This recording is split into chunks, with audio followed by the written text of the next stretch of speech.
ระหว่างทางเดินทางกลับพี่น้องเอ้ยเบรกรถจนว่าลากล้อเลยว่าตัวมาเก็บอันเฮ็ดเพาะ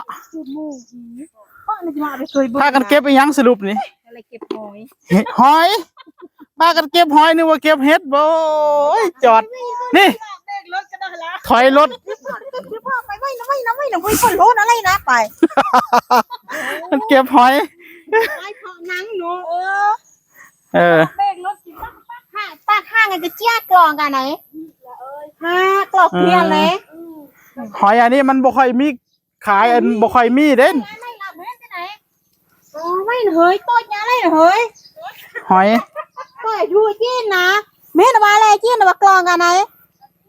จ่าญิเกรอันเลยตัวไหนเอามาเมียนหอยเชอรี่โอ้ยอะไรนะซื้อต้นละมันเก็บหอยพี่น้องเอ้ยหอยอันนี้มันแซ่บมันบ่ค่อยมีได้บ้านเฮาเนี่ยหอยนี่ปกติเฮาบ้านเฮามีแต่หอยขมหอยจูบเรียกคุณบ้าไปโต้กันเลยนะอ๋อเป๊กอีกนะเนาะน่ะพอละอะไรละดอกเป๊กที่ไหนต้อยมันละไอ้ไม่ใช่ต้อยมาละเอาแล้วบัดนี้ไม่น่าจอดเลยเก็บหอยพี่น้องเอ้ยมันนี่ตีกันเนาะฮะที่ในประไทยเลี้ยมเจาะจะเลยอันจมมาพิเศษเก็บหอยพี่น้องนึกว่าเก็บเห็ดได้บ่หันเด้จอดอู้เขาเก็บเห็ดต้นนึงน่ะก็ได้เบก็ได้ที่จีนเจียก็ได้ยากระปูเก็บข้าวอยู่อย่างเงี้ยอันพอจังว่าเก็บบักหอยพี่น้องที่หะคนดุ้งอ่ะนี่ล่ะที่เกาะมวบดงอะไรกินล่ะโอ้เอาบุญที่ได้ยากูยาก้อยอะไรเก็บหอยพี่น้องเอ้ยกูต้อยไว้เงี้ยจิ้งบ่เคยบุญเจียนะหอยภาษาไทยเขาเรียกว่าหอยอะไรนี่หอยโคงบ่หรือหอยเปรียล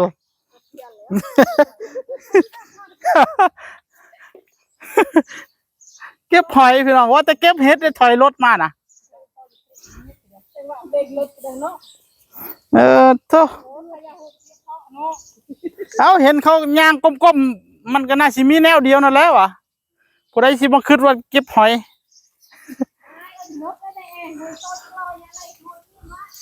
เอาสรุปเก็บหอยซะก่อนพี่น้องเอ้ย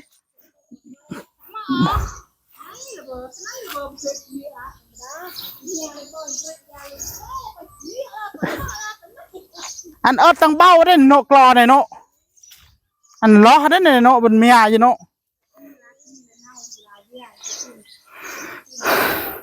ฮะเก็บหอยฮะหมอรถติมอเตียจอยแม่ไม่ส่งเสียงกลึบติมออีกล่ะเนื้ออะไรต้อยกล้อล่ะโอ้ตีเลยจอยเลยต้อยกล้อเบรกรถคือมันเลยไปมาเลยต้อยเทียบเพาะเอามาดามอย่างเรานอกแบบนี้มาดามอ๋อมาดามเป็นซิก้าขันโค้งปอดทุเอาสรุปก็คือเก็บหอยพี่น้องเอ้ยหอยโคงเพิ่นว่ารถเหยียบหมาไม่ได้เหยียบหมาบุกเกี่ยวกับหมาเลยโอ้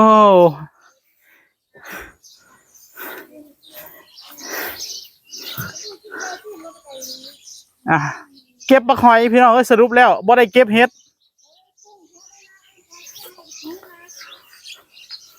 จะเอาถุงหิกบนนี้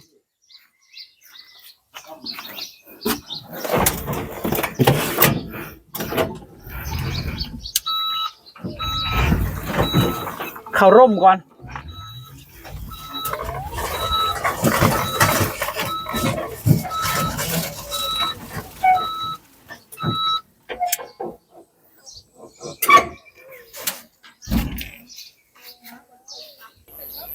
มาดามไม่อย่างนอกบัดนี้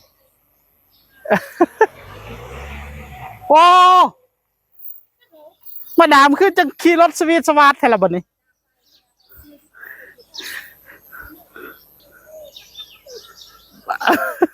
อีอย่างแล้วเนี่ยบัดนี้มาดาม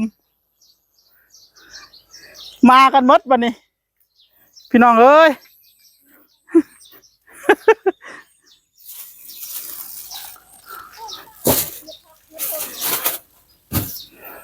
เราก็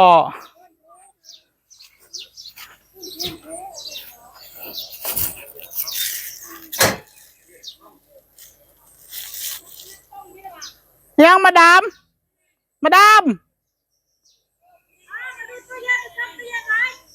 อ๋อมาดูตู้เย็นบ่อ้าวอีหยังล่ะ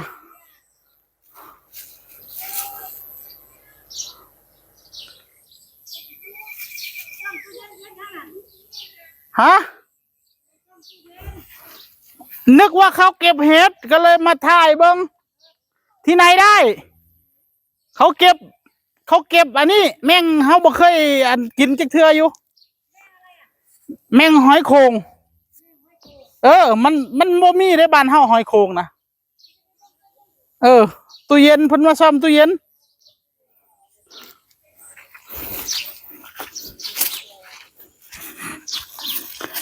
เก็บหอยโขงพี่น้องเอ้ย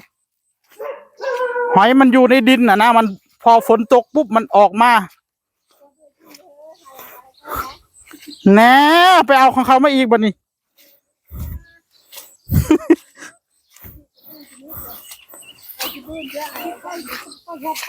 เอามันปกติคือบ่เคยเห็นหม้องอื่นฮะมันหรือมันบ่มีบ่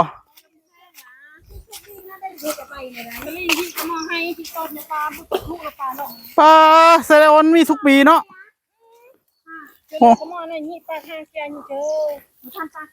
มันมีทุกปีเนาะแมงหอยแมงอันนี้มันแซ่บได้พี่น้องเอ้ยโบได้กินมาตั้งแต่น้อยแล้วจะได้ถุงแล้วบ่นึกว่ามาดามกลับมาตามเฮาถ้าบนเบิ่งตู้เย็น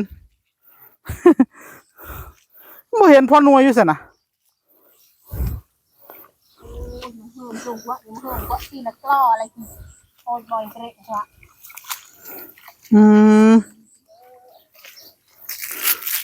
ยางหาหอยพี่น้องเอ้ยใครแน่แต่ว่ามันบ่ได้แถวนี้บ่ได้ยาคายหญ้าแต่ว่าเนาะดีแล้วล่ะจะหาแม่งอันนี้ต้องหูจักว่าเขาเจ้าใส่ยาคายหญ้าหรือเปล่า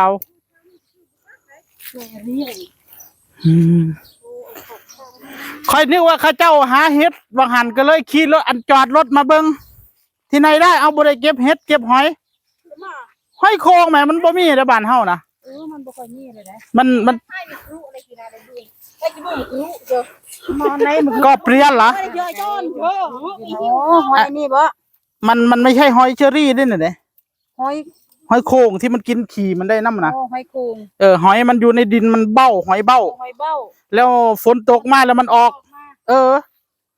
ปกติบ้านเฮามีแต่หอยเชอรี่มันบ่มีหอยแม่งอันนี้นะอันนี้บ้านนี่มีเซยมันคือบ่เห็นเขาคือเห็นเหรอดังว่าอะไรกินเลยต้อยกาไหนกี่เด้อกี่จังไอ้เจ้าต้อยเกรตอไปเกลอต้อยเกรตอกินยังไงบ่เห็นพอหน่วยอยู่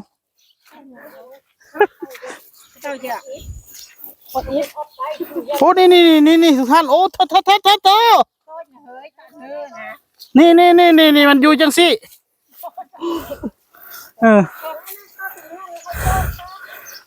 หอยโขงเก็บหอยพี่น้องเอ้ยเก็บหอยเอาไปแกงหอยแม่งอันนี้หายากนะนี่เห็นมันโอ้นี่สามต่อขี้กันพูนโอ้นี่ไงเห็นวาดเพียบเลยโอ้ยเนาะคือมาดามเนาะมาดามไปดีนะนี่เอามาซีกันบ่นี่โอเมนเนาะอันนี้ทำอะไรวะตามเฮียที่อะไรเติมไปโตกินหาเจ้าไหนเอาบดเจ้าน่ะหอยโขงมันเคยกินแต่เด็กน้อยพ่อจะแม่พ่อแม่40 ปีแหละมาดามบอกว่าบ่เป็นยังคันมันสุกเลยค่อยว่ากัน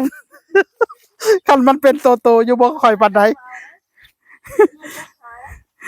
คำว่ามันสุกเลยจังว่ากันสุกแล้วบ่เกี่ยวกับไผน้ำอย่างเดียว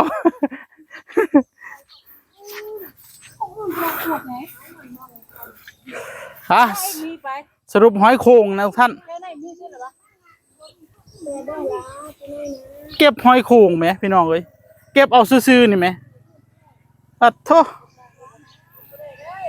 ว่าแต่เขาเก็บเฮ็ดว่าหันก็เลยจอดรถเบิ้ง